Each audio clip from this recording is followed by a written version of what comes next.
Hey everybody, welcome back to the Forge. Today we're going to continue working on that beautiful twist Damascus drop point buoy that we forged out in the last episode. We're going to go ahead and get started. We're going to finish up the rough grinding, show you a little bit of that etch, and then we're going to take you and show you how to file down a ricasso area to fit up a guard and do the hidden tang. Like I said, I do things a little different. I have some very basic tools, stuff that you would have already in your shop. So let's get to it. Hey everybody, so in the last episode we did all the rough grinding on the Texas buoy. We got our bevels brought in, we've got our ricasso area and our tang brought down. So this tang's a little long, so we'll probably end up cutting it off maybe about a half an inch or less just to do that hidden tang. We may take off more, but we got it rough ground, we got our rough bevels in. And so now we're actually going to hop into the forge and do a couple of normalizing cycles on a very low temperature. I've got the forge on high right now just to get the whole thing warm. And then we're going to do a couple of normalizing cycles, and then we're going to go ahead and do the quench, and we'll bring you along for that. So what a lot of people don't know when quenching, you actually kind of want to paint the flame onto the blade, and so running at a very high temperature is actually not as good as you would think it would be, unless you've got like a really long billet, or you've got something that's or not a billet, if you have a really long knife or sword, or you're working on an axe that needs to be quenched at a higher temperature. That would be something that you would do more of a higher rate of flow with your forge. But right now you can see we kind of have it's not full blast, but the temperature's hot. The forge is hot, but it's not running full blast now. So I'm going to let that sit for probably 5 minutes or less. Let that temperature come down. That way we're not at a temperature where we're going to end up ruining all the work that we've done before. And then when I go into the forge to do the heat treat, I'm probably going to do about 2 or 3 normalizing cycles just to make sure that that crystalline structure is real loose inside of the blade and I don't have a lot of stress areas. And then when I go in for the quench, I'm going to take this bar here and I'm going to put it in my oil first, because contrary to what most people think, hot oil quenches faster. So that will give me a nice good quench, and then we'll do a file test and see how it goes from there. So when I do my heat treating and my thermal cycling and stuff like that, usually what I do is I'll let it sit in there and get a dull red color. I'll pull it out. I'll do my first thermal cycle to release that structure, and then I will take and put it back in. Once it gets down to a cooler temperature, I'll put it back in, let it heat up completely again. I'll do the second one, and I'll let it cool off till it's not orange anymore. And then when I go back in, I usually don't lay the knife down. So like on this one, as you can see what we're working with here, I've got it laid on a piece of square tubing. And so what that's doing is keeping off the forge floor, keeping it off all the borax and everything else that's in there. And then that'll keep it from getting any extra scale that it doesn't need on there.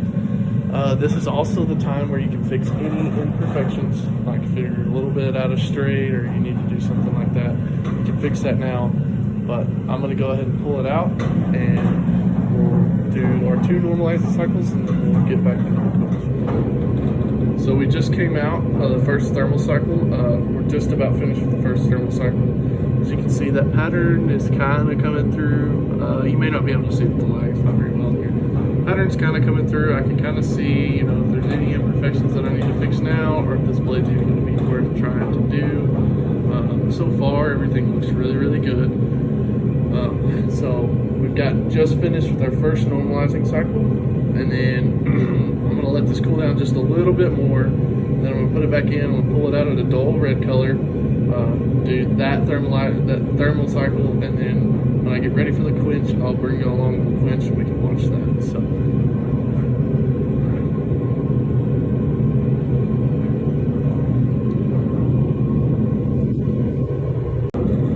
it just come out. Second normalize exactly. You can see that dull red color that you kind of want. I can really, you can't really see it, but I can really see this pattern coming through on the scale that's kind of forming on the outside. It's not a lot of scale, but it's just enough where you can see where the high and the low carbon steels mixed together. It looks really, really pretty. You're going to be really excited to see what this edge is going to look like in the end. But we can see, we've come down. It's, in my eyes on the camera, this doesn't look as red as it does on the camera, but I can see that red dissipating, so I'm going to let this cool off just a little bit more. I may let this one cool off just maybe a minute or two longer than the last one. I might give it a few swings in the air, check straightness on both sides. We look pretty good here. We've got, and so another thing, when quenching, so you'll see me when I go into the quench, when I come out, this ricasso area and this tang is still going to be pretty warm, and I do that for a reason. A lot of people will use a heat treating oven or use their mom's oven inside to do their tempering on their blades. I don't personally do that. I know a lot of people think that's bad. I think if you know what you're doing, you can kind of figure it out that it's okay to do that. So usually when I do tempering, I'll show you when it's at the right hardness and the right softness. That doesn't make a lot of sense. Right hardness likes right softness. The blade will actually turn a golden wheat brown color. So I'll show you all that. But it's really pretty, and you'll really know. Now, once you start getting into the blues and the purples and the reds, that's when you kind of need to back that off and go ahead and cool off the rest of the blade. But I also don't want to quench this ricasso area because I'm going to have to use a file to do all my finishing work right in this area. So if I quench that, my file won't be able to cut into that ricasso area, and then I'm in a lot of trouble because I wouldn't be able to get the fit and finish that I want to. So we're going to drop this back into the forge, and then you'll see the quench next.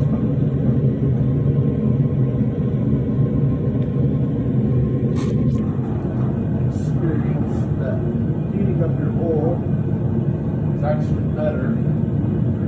So we're going to go in the quench. We've got this nice color right here. Go in all the way down to the end of the ricasso area. We're just going to get past that blade edge. See, our fire went out. That means we're usually close to that color, that temper that we need to be.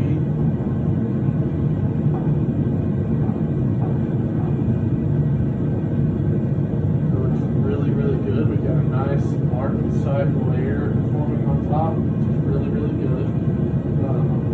So showing you these colors on the inside of this blade. I don't know if you can really see it. You see that nice straw color along the bottom edge right here? That's kind of what you're looking for on your temper. So we're doing the tempering and the heat treating at the same time. I know that's kind of one of those things a lot of people don't do, but that saves me time and my mom's oven. So that's just something that I do. You don't have to do it like that. A lot of people do it different ways. There's nothing wrong with that. It's just a matter of opinion. So we just finished up the quench. It's still pretty warm. It's not bad. It's a lukewarm temperature. I wouldn't want to grab it from bare hands, but so we got that nice martensite layer that has developed on there. Kind of see it, can't polish on very well, but we got that nice martensite layer. It's getting hard. It got hard. We're good there. So we had a slight warp right down the spine here.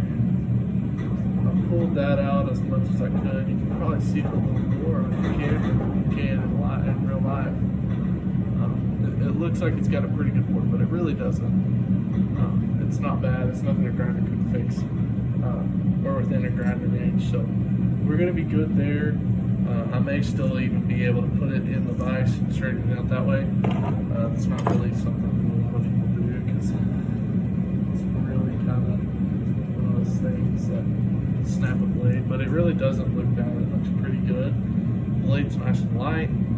So we're gonna get over into the other shop and go ahead and get started on all the finish work, guard fit up, and handling, and we'll be ready to go.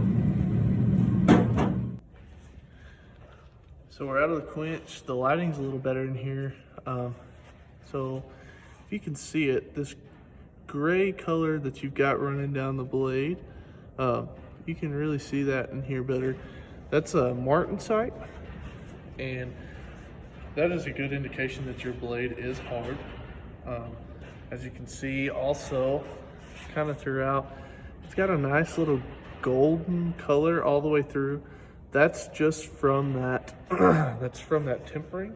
So when I left this ricasso and tang area hot, it traveled through the blade and gave it that nice temper that we were looking for. Also with that, we have created a less stressful blade. It's gonna perform a lot better. So tempering really just softens the blade down from a hard brittle state to a hard malleable state, which gives us a little more functionality with the knife itself. So up next is we're gonna clean this knife up, get everything nice and and pristine. That way when we go to hand sand, we can just hand sand real easy, like we don't have to go through any of the scale or anything that's come from the quench.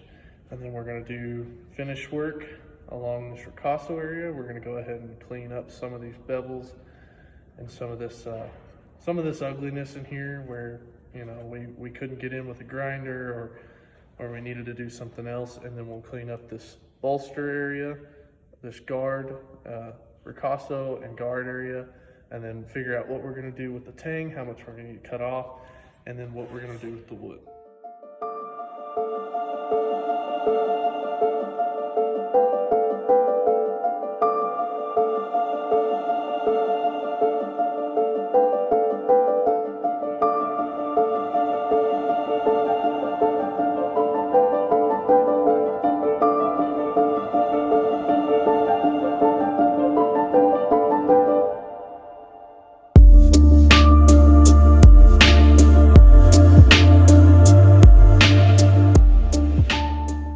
Done here, so went ahead, finished up this tang area, cut out this guard, got everything filed down, went ahead and cut this hole in the end of our block here. So we're just going to set our tang, drill a pinhole, put it in, bed the tang with epoxy, and then we'll be ready for finish grinding on the handle.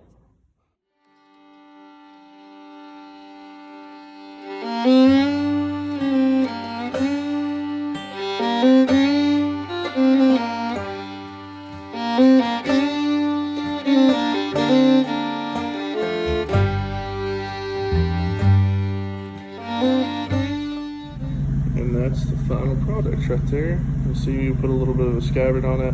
One of my first ever scabbards. Pull that out. Got that nice brass bolster there. Nice and long, looks really good.